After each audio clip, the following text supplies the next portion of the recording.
Welcome to Shivakumar foods. ఈరోజు కాకరకాయ chips మైక్రోవేవ్లో ఏ విధంగా చేయాలో చూపిస్తాను. కాకరకాయ తీసుకొని అలా వాష్ చేసి అలాగా చిప్స్ లాగా కట్ చేసుకోండి. సన్నంగా కట్ చేసుకోండి. కట్ చేసుకున్నారు కదా, మనకి కావాల్సిన పదార్థాలు దీంట్లో సాల్ట్ తీసుకోండి, garam masala, red chilli powder, పసుపు, బ్లాక్ పెప్పర్ తీసుకున్నారు కదా. అలాగే మనం ఓవెన్ ఓపెన్ చేసి ఓవెన్లో టర్న్ టేబుల్ ఉంటుందండి. ఆ టర్న్ టేబుల్ మీద అలాగ ఒకటి పెట్టియండి. పెట్టేసి మైక్రో మోడ్ ఆన్ చేసుకొని మైక్రో మోడ్లో పవర్ లెవెల్ 900 పవర్ లెవెల్లో 6 మినిట్స్ టైం సెట్ చేయండి.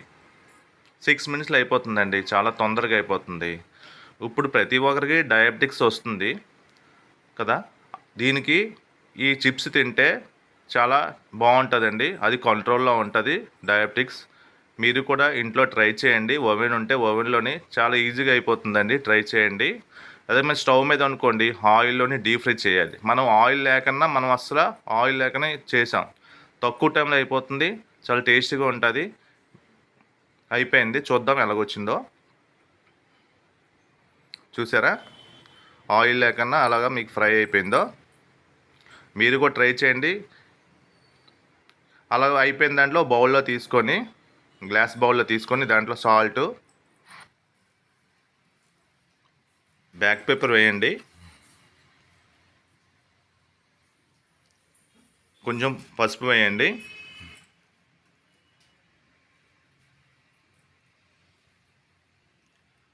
రెడ్ చిల్లీ పౌడర్ వేయండి. మీకు కావాలనుకుంటే కొంచెం గరం మసాలా కూడా యాడ్ చేసుకోండి. వేసుకొని అలాగా స్పూన్తో ఒకసారి కలిపేయండి. అలాగా కలిపేశారు కదా, చూడండి ఎంత తొందరగా అయిపోయిందో. మీకు వీడియో నచ్చినట్లయితే లైక్ చేయండి, షేర్ చేయండి, సబ్స్క్రైబ్ చేయండి. Thank you for watch.